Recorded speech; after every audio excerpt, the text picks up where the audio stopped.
Rebecca started a garden club. Now, I know what you're thinking. Innocent enough, right? Just a bunch of women wearing sun hats and talking about tulip bulbs and compost tea. Maybe sipping lemonade and gossiping about who in the neighborhood forgot to edge their lawn. That's what I thought too. Poor, simple Ronald. The first meeting was on a Saturday. She wore yoga pants and an oversized sweatshirt that read, "Plant Lady is the new cat lady." Seemed harmless. I even helped her carry out folding chairs to the backyard and set up a table with those tiny cucumber sandwiches she likes to serve when she wants people to believe she's refined. I wasn't invited to stay, of course. No boys allowed, she said with a smirk. Cute. So I grabbed a lawn chair, some lukewarm beer from the garage fridge, and planted myself in the front yard with my headphones and a podcast about conspiracy theories involving moon landing props. Productive day. But then these meetings started multiplying like zucchini in July. Once a month turned into once a week. Then she started prepping for them for days in advance, organizing spreadsheets of who was bringing what, texting so much her fingers looked like they were training for a marathon. She even started ordering decorative seed packets from Etsy that weren't meant to be planted, just for the aesthetic. Again, no reason to raise an eyebrow. Just your typical suburban botany cult. But things started to shift around meeting number 6. The ladies showed up dressed like they were about to host a garden segment on a lifestyle channel. One woman brought hors d'oeuvres with little edible flowers on them, which I didn't know was a real thing outside of Pinterest. Rebecca started talking about guest speakers and theme nights. They hosted a lavender wreath-making night that smelled like the inside of a yoga studio and gave me a headache for 3 days. And then there was Derek. Derek was not a gardener. Derek was not even a guest speaker. Derek was what you might call Rebecca's friend from the co-op. A place where people buy tomatoes that look like they've seen some things and pay $9 for oat milk made by someone named Sage who plays the didgeridoo in their spare time. I first heard about Derek when Rebecca mentioned he'd be helping the garden club with composting. Sure, because a group of women need a man to explain how banana peels turn into dirt. I asked if Derek was a gardener himself, and she said, "He's more of a regenerative earth steward." I nodded like that explained something and went back to my sandwich. Things escalated on the day of the community seed exchange. That was the day my peaceful, mild confusion evolved into a full-blown suspicion. I came home from work early because the power at the site went out and everyone was sent home. I walked in the door and heard laughter coming from the back patio. Rebecca's, high and flirty, and a lower one I didn't recognize. Not unusual, except for the sound of an acoustic guitar. Nowhere in Rebecca's gardening journey had she mentioned music being involved. So I did what any rational, grounded, emotionally secure man would do. I stood by the sliding door and eavesdropped with the subtlety of a houseplant. There he was, Derek, man bun, linen shirt unbuttoned just enough to declare, "I journal under trees." He was playing a song called "Roots of the Soul," while Rebecca and 3 other women swayed gently in folding chairs, holding what appeared to be sage bundles. Rebecca looked like she was starring in an off-brand meditation documentary. I backed away slowly, like someone who accidentally wandered into the wrong yoga class. Later that night, I casually asked how the meeting went. "Oh, it was magical," she said, all starry-eyed. "Derek did a soul-grounding ceremony. You wouldn't get it." "You're right," I said. "I've never felt grounded in my soul. Just my knees. Especially in the mornings." She rolled her eyes. I mentally logged that as a small victory. But here's the thing about curiosity. It doesn't leave you alone. It pokes you, like a loose spring in a couch cushion. I told myself I was being silly, paranoid, jealous of a man who named his kombucha starter. But the next week, I started noticing things. Little things. Rebecca started wearing essential oils that smelled like a cross between citrus and unresolved childhood trauma. She changed her phone password. Not a big deal, sure, until she started carrying her phone like it was a fragile infant, even into the bathroom. Derek started showing up more, sometimes under the pretense of delivering plant cuttings, which he apparently had to do shirtless. In February, so I decided to do a little digging of my own. I didn't go through her phone. I didn't follow her. I didn't install spyware, because I'm not a maniac. I'm a man who knows how to check a credit card statement. Derek's name showed up on there twice. Once for sound bath experience, and once for something simply labeled Sacred Bonding Retreat. Now, maybe I'm a bit out of touch, but I've never once bonded sacredly with anyone, not even Rebecca, and we've been married 8 years. We tried goat yoga once and got asked to leave because I sneezed on a pygmy goat. I asked her about the retreat, casually. "Oh, it was just for the club," she said, flipping through a book titled The Intuitive Gardener's Guide to Intimacy. "We meditated, connected with the earth, you know." "Did the earth ask to be connected with?" I asked. "Because I've got a backyard full of crabgrass that doesn't seem real receptive." She didn't laugh, just muttered something about how I wasn't in tune with the new season of growth. At that point, I knew. I didn't need to see texts or hear whispers or find a receipt for matching chakra tattoos. I just knew. You don't spend your Saturdays doing sunflower alignment exercises with a man who smells like pine cones and lost ambition unless something's going on. But still, I didn't confront her. Not yet. I waited. Because sometimes, the universe gifts you a front row seat to your own unraveling. That moment came 2 weeks later at the spring equinox celebration, a term which, in our house, used to mean take down the snow shovel and buy allergy meds. Now it meant a backyard full of people wearing flowing fabrics and writing their intentions on dried leaves. Derek was there, naturally, man bunning it up and playing a hang drum like his life depended on it. At some point, Rebecca stood up and gave a speech about opening herself to new ecosystems of experience. And the way she looked at Derek while she said it made it clear I was no longer in her soil rotation. I just stood there, holding a plate of quinoa salad, thinking, so this is how marriages end now. Not in yelling, not in a dramatic exit, but in a backyard, surrounded by people who believe kale has chakras. And that, my friend, was the beginning of the end. But not the end of the story. If you've never attended a plant-based storytelling circle, let me save you the trouble. It's like jury duty, but everyone's wearing linen and pretending to be emotionally raw. That was how my Sunday was going. Rebecca had invited me, which in marriage language means if you don't come, you're the villain in next month's therapy discussion. The gathering took place in our backyard, now transformed into what she referred to as a mindful sharing space, complete with mismatched throw pillows on the lawn and a large chalkboard that read, "Every leaf has a story." What's yours? Mine, evidently, was the story of a husband sitting on a yoga mat that smelled like old basil, listening to strangers talk about the emotional significance of ferns. At one point, a guy named Nolan read a poem about moss representing his childhood shame. People snapped their fingers afterward, which I thought only happened in beatnik movies and awkward brunches. But I sat there, nodding along, pretending not to notice Rebecca and Derek sharing a pillow that looked suspiciously like the one from our guest bedroom. That's when something odd happened. Derek, whose career path I still couldn't define, part soil healer, part Instagram philosopher, stood up and announced he'd be leading an intention walk. According to him, it was a meditative practice where everyone wandered through the neighborhood, guided by inner curiosity. I was guided by outer confusion. Everyone got up, barefoot of course, because apparently shoes block spiritual vibrations. Rebecca gave me a quick wave and floated off down the sidewalk next to Derek, laughing at something he said. Probably another pun involving kale. I stayed behind, not out of defiance, but because I had a mild case of plantar fasciitis and zero interest in stepping on a pine cone while pretending to find inner peace. Left alone, I noticed Rebecca's journal sitting open on one of the cushions. Normally, I'm not one to snoop, mainly because I don't have the energy, but something caught my eye. On the open page, written in Rebecca's handwriting, in a pen I recognized as the one she yelled at me for using to sign a Home Depot receipt, was a list titled Things That Feel Like Freedom. That's the kind of title that makes your stomach tighten, especially when the list goes. Turning off my phone and disappearing. Laughing without explaining myself. Midnight conversations with people who don't ask me to tone it down. Spontaneity without permission. Letting someone see all of me and not just the version Ronald's comfortable with. Oh, there it was.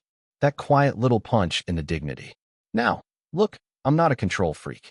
I don't regulate her schedule or critique her hobbies, unless we're counting the kombucha brewing incident of 2022, and I maintain that exploding glass in the pantry is a health hazard. But this list read like someone packing a suitcase without touching a single zipper. Still, it wasn't proof of anything. Just vibes. Very poetic, emotionally ambiguous vibes. Until Wednesday. That's when Rebecca had her spontaneous community art night. She framed it as an open invitation to express authentic emotional truths through mixed media.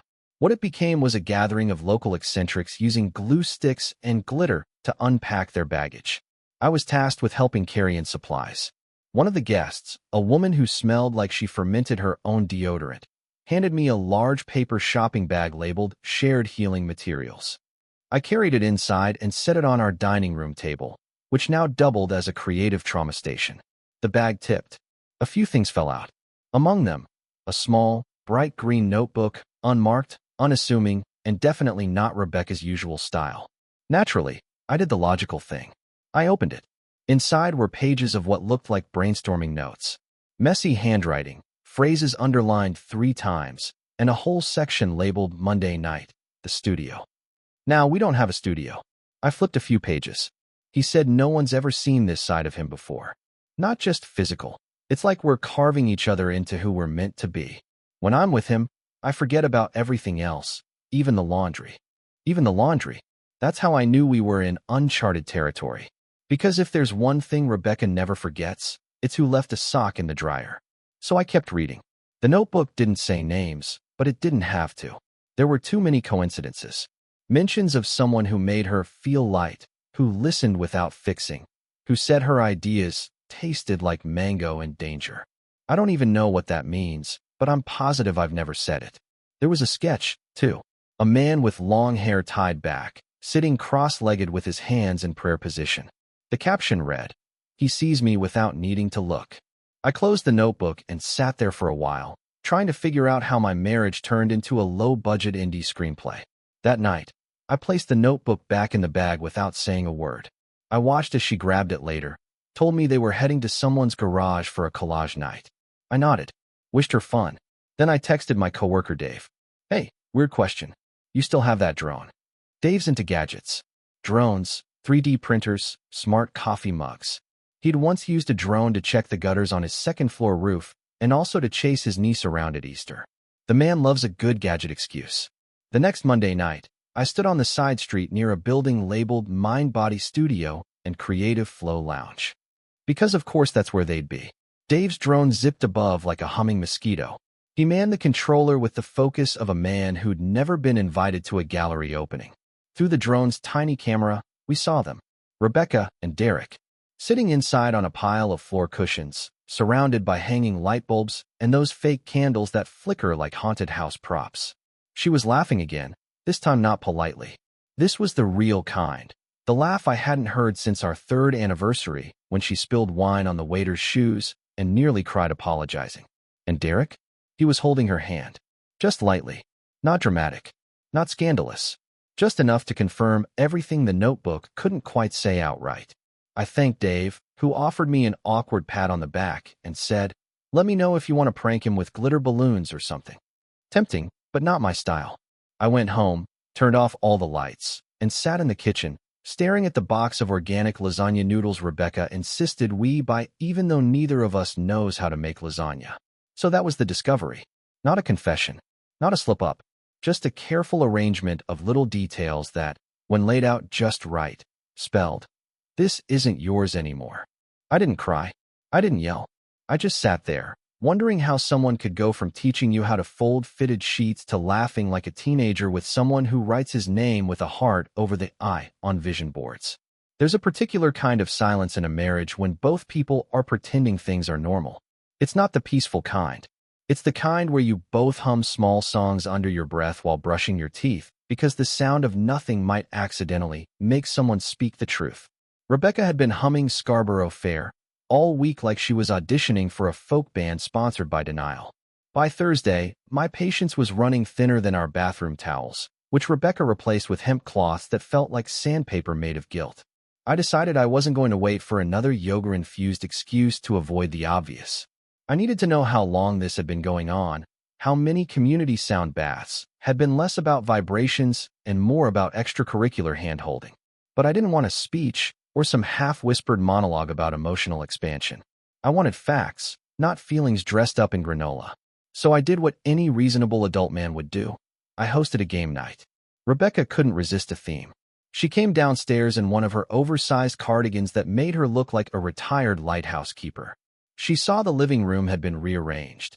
Coffee table cleared, chairs facing each other, and in the middle, a stack of board games that hadn't seen daylight since she went full minimalist spiritual rewilding.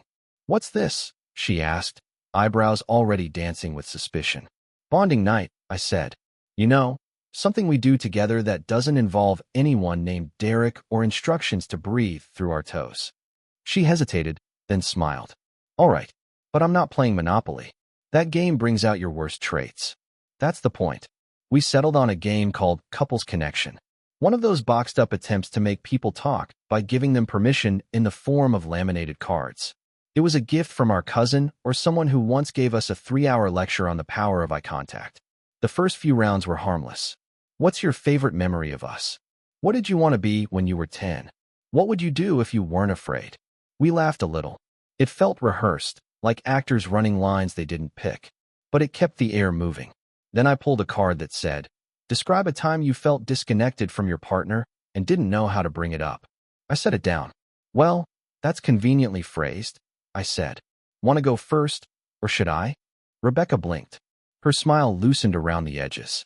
"I guess," she started slowly. "Maybe, lately I felt like you don't really see who I've become." "Interesting," I said.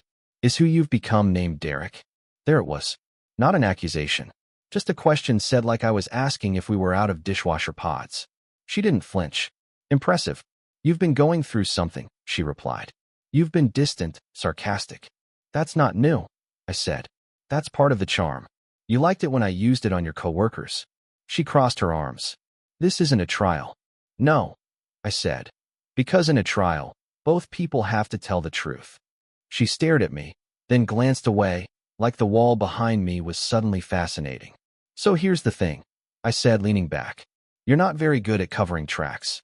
Your garden club turned into a lifestyle brand with one member who brings bongo drums and, conveniently, is the only person you quote these days." She inhaled like she was about to give a speech, then paused.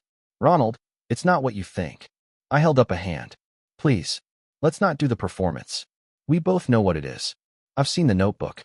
The one with the sketches and metaphors and enough vague emotional sentences to start a podcast." She looked stunned for a moment. Not embarrassed.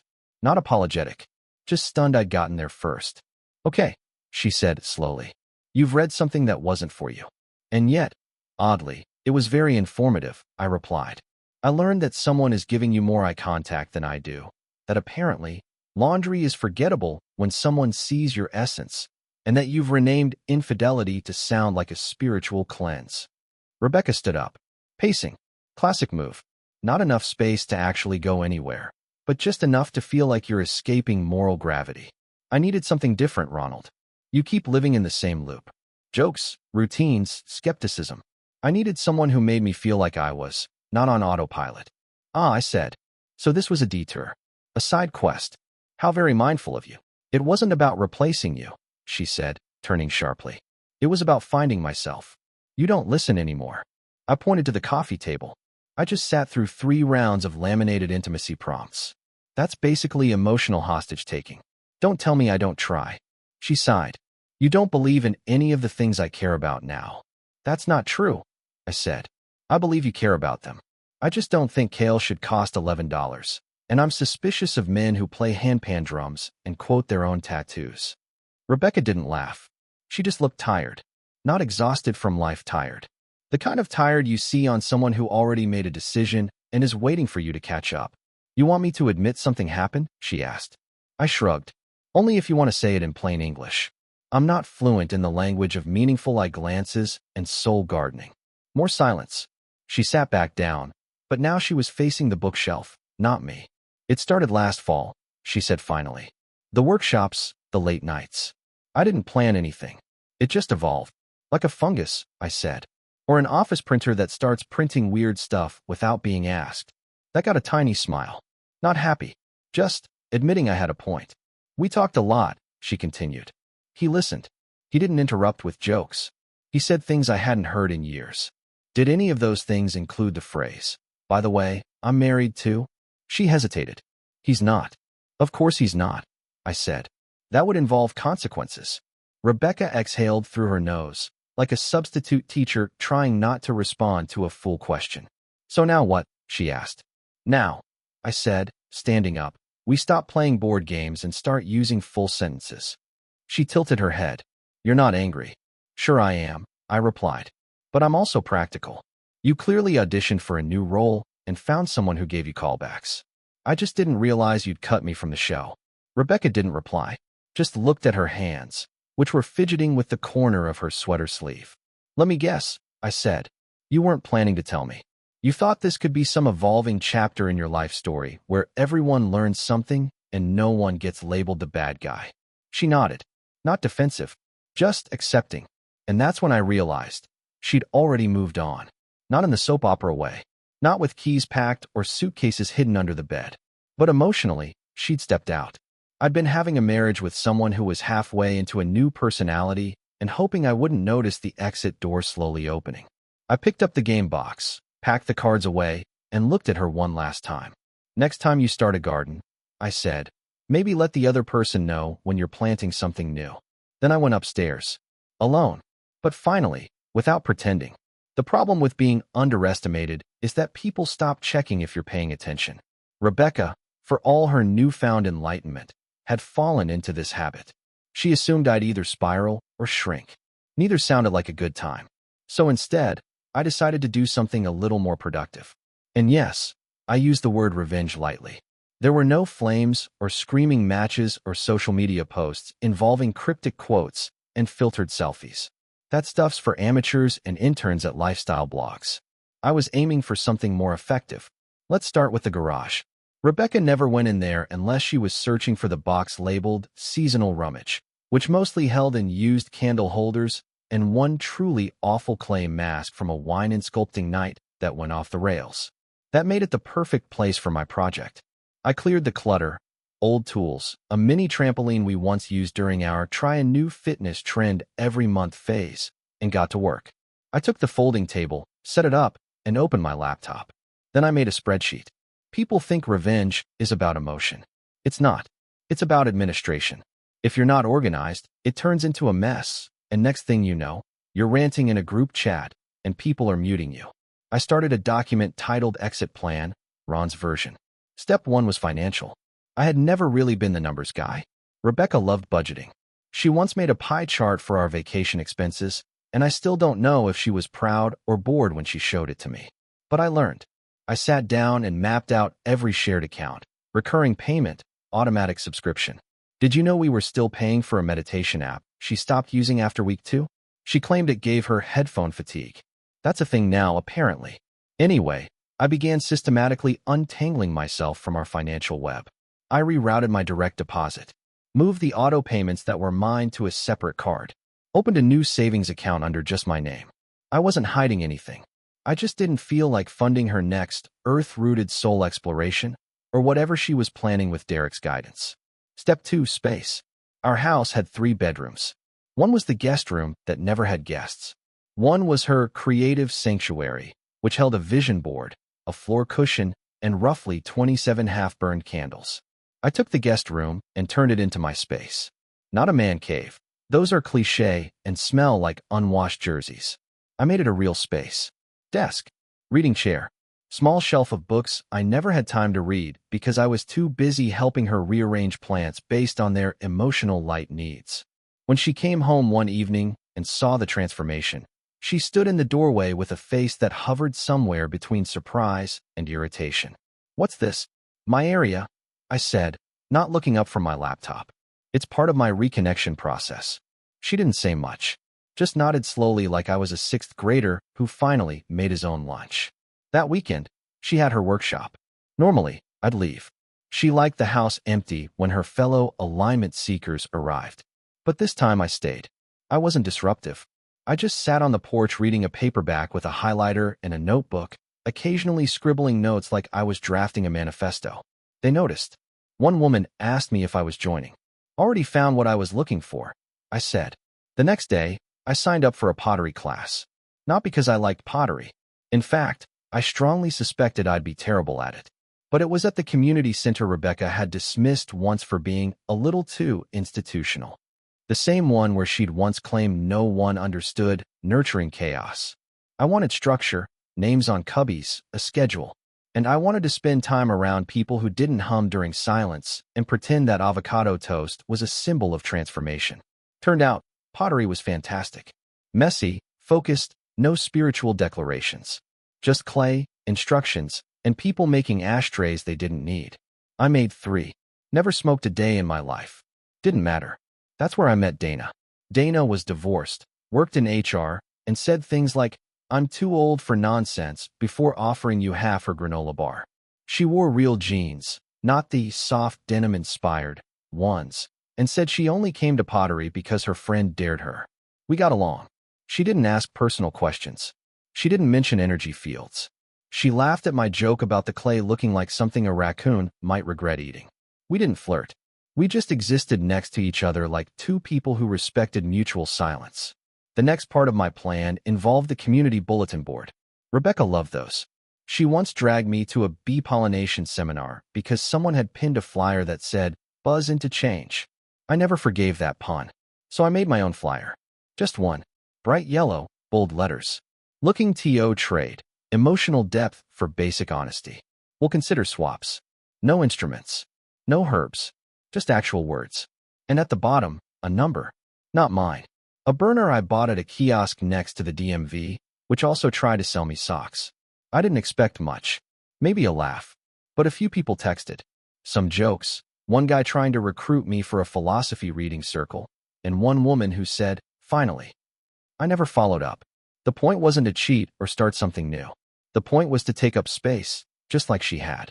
To turn the volume up a little louder on my side of the story. Then came the final step, the reveal. Not dramatic.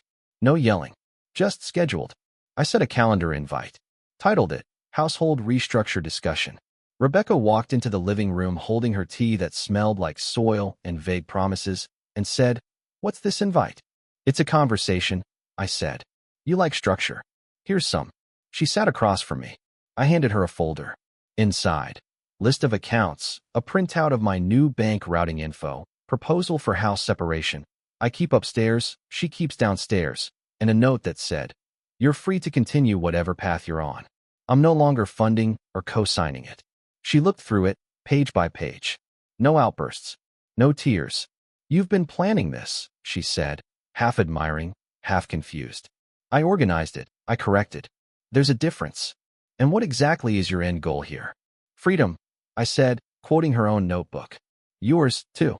You wanted spontaneity without permission. I'm granting it." She folded the folder. Looked at me. "And you're just done?" "No. I'm focused." "Focused on what?" "Me," I said. "You've had a 6-month head start." She didn't argue. She just stood up, holding the folder like it weighed more than it did. I didn't stop her. Didn't explain. Didn't promise anything. I just waited, because I knew this was the part she hadn't anticipated. Rebecca scheduled the conversation like she was booking a dentist appointment. No dramatic lead-in. No notes scribbled on handmade paper. Just a simple calendar alert on my phone titled, "Ronald and Rebecca Talk." She even added a 15-minute reminder, as if I might forget my marriage was in the middle of a digital exit interview. She chose the sunroom, which was fitting. It had always been her go-to for serious talks, seasonal plant repotting, and small-scale existential crises. I arrived a few minutes early, not because I was nervous, but because I wanted to claim the only chair that didn't squeak. She entered carrying a notebook, naturally. It had a pastel cover with the phrase, "Intention begins with awareness," stamped on the front. Probably one of those purchases made during her retail therapy trip to the independent bookstore that also sells vegan hand cream. "So," she said, sitting across from me and adjusting her posture like someone about to testify in front of a soft-spoken jury. "I've read your proposal." That's what she called it. Not a letter, not a plan, not a spreadsheet filled with line items labeled, "No longer my problem." A proposal, like I was pitching her a part-time position in her own life. And I asked, "It's thorough." "Well, I do excel at passive-aggressive organization." She didn't smile, but the corner of her mouth twitched like it remembered how. Rebecca flipped open her notebook and glanced at whatever she'd written. I imagined it was a mix of bullet points, key phrases like emotional divergence, and possibly a quote from someone named Sage who only communicates in syllables. "I guess I just want to understand," she said. "What changed? You've been different." I realized I wasn't the one in crisis, I replied. I was just collateral. She looked puzzled. You don't think we both contributed to this? Sure, I said. I contributed by being the person you gradually edited out of the narrative. You contributed by replacing actual conversations with interpretive journaling. Rebecca sighed. Ronald, it's not that simple.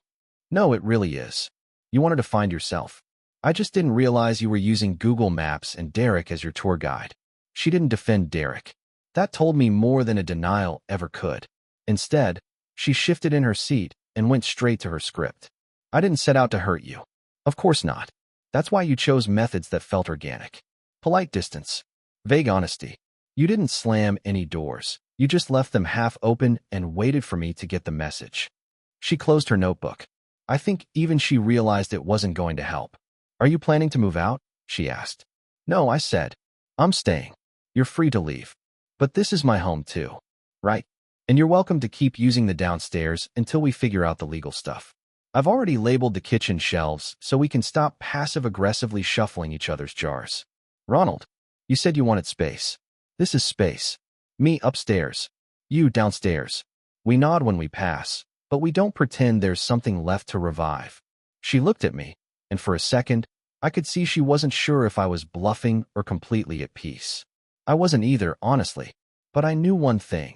I didn't want to be the man waiting around for someone to rediscover affection like it was a misplaced sock. She crossed her legs and stared at the window, the one that faced the neighbor's fence and a half-dead hedge. It used to be where she placed her morning coffee for the light reflection.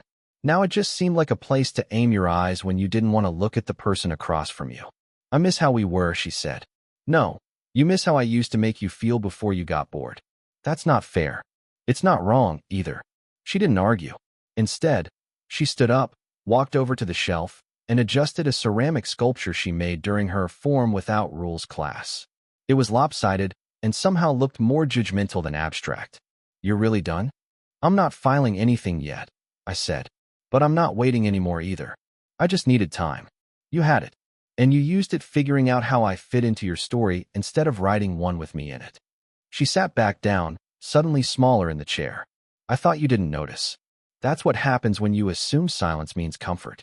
We sat there, neither of us looking directly at each other, like two people who once shared every boring Tuesday, but now couldn't figure out how to share 5 honest minutes.